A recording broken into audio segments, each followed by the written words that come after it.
Okay, now for the Greens, Philippe Lambert. Yes, welcome, Mr. President. Recently, the Eurogroup has decided that the ESM could recapitalize banks up to 60 billion.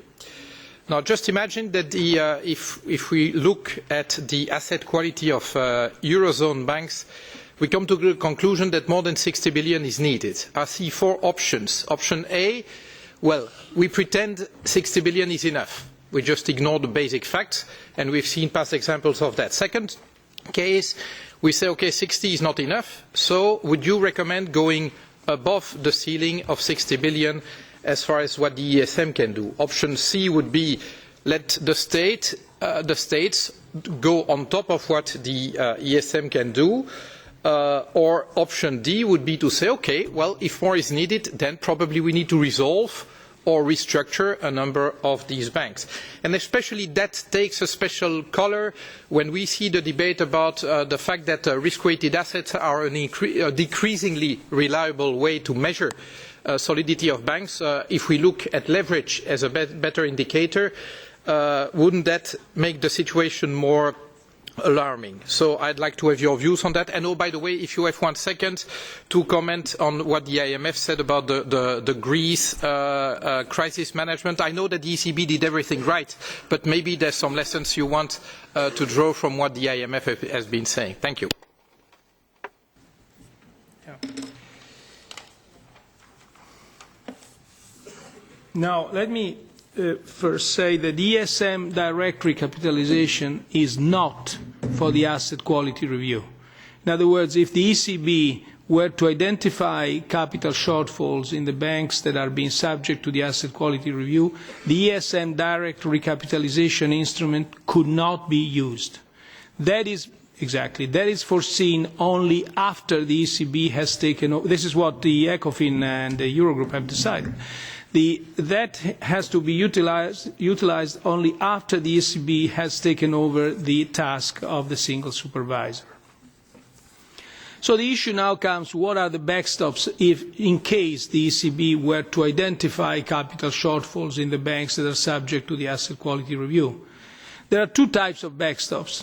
The first is, well, in fact, in the European Council conclusions, it's made reference to national backstops.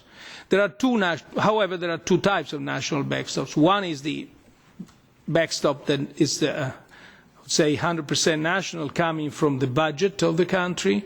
Another one is the backstop that would come from the country having signed an ESM program, which then would be financing the country's budget and then become available for use. In other words, the country increases its debt, that with the ESM would have then the money to finance a backstop.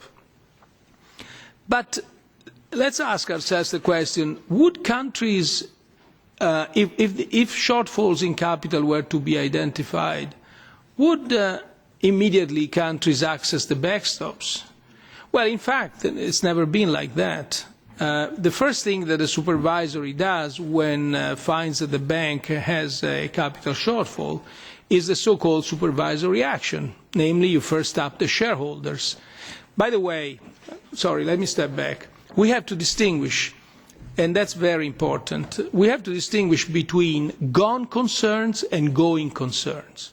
Let's suppose it's a gone concerns, then in that way you simply bail in all the creditors, the shareholders and the creditors in the pecking order, and then you resolve the bank.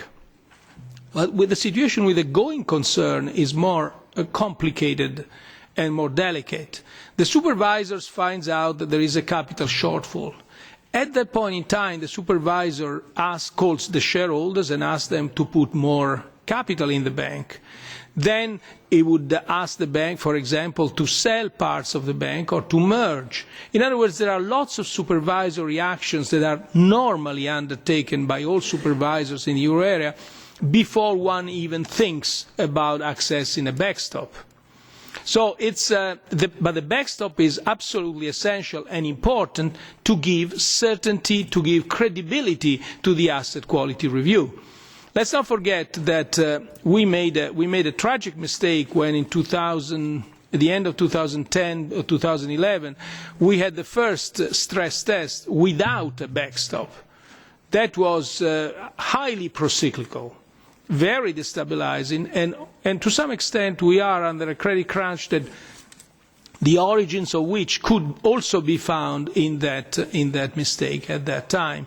So that's why the ECB is insisting so much about having the backstops in place, not in the sense that they are going to become absolutely usable and immediately usable as a first instance, but simply because they give credibility to the process, because otherwise people would think that the asset quality review has produced only positive results because there was no money anyway to be used. So that's quite important.